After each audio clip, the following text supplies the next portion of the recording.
Hey y'all, I want to give y'all a quick story time about something that happened last night when I went to the Femme Fatale parade. So we went to the Femme Fatale parade and we went and stood over by Gallia Hall. And if anybody knows, Gallia Hall has all of the stands, but then they'll have some little small barricaded spots. So we were in that barricaded area right by Desi Vegas, and there were some older people lined up in their lawn chairs, but it wasn't a crowded area, and it was a mixed crowd. It was black people, white people. So long story short, we watched two parades, and then I started to back up a little bit because I just wanted to take a little break from the parade and kind of observe what was going on.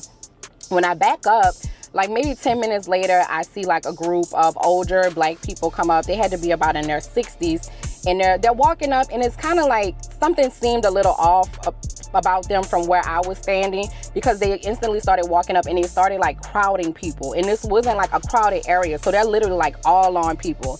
They all on Trey, and I like tell Trey and my husband to move out the way and get our stuff. But then they start crowding these people who are sitting in these lawn chairs. Now, while this is happening, another guy walks up. He's younger. He's probably in his 40s. He has on a jacket. He has a big blue bag with a hat on, and he's putting his hands up, and he's not crowding as much, but he's getting super close too. They look like they were not together.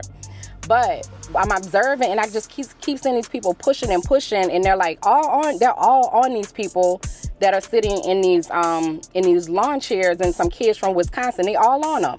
And so after the float passed by, I noticed that they kind of lingered a little bit, and the older white guy gets up and he's like, okay, who has my wallet? Like, he wasn't as flustered as he probably should have been, but when he did that, of course everybody turned around because we all in the same spot and there's not a lot of us. So one of them had his wallet. We all knew that, right? So he's like, his wife turns around, she's super bold, she like patting people down and stuff. Well, anyway, long story short, the guy who acted like he wasn't with them, he threw the wallet on the ground, and he hurried up and he took off. And when I saw him throw it on the ground, I was like, hey, there goes the wallet, because the other people were acting super defensive, like, no, we didn't take your wallet, like, why you blaming us, we didn't take your wallet. Soon as the guy walked off who did take the wallet and threw it on the ground, they immediately, and I'm watching them, they immediately hurry up and they follow him. So they were all together. So I'm just saying, be aware of your surroundings. These were older people. You would have never thought that they were doing these types of things,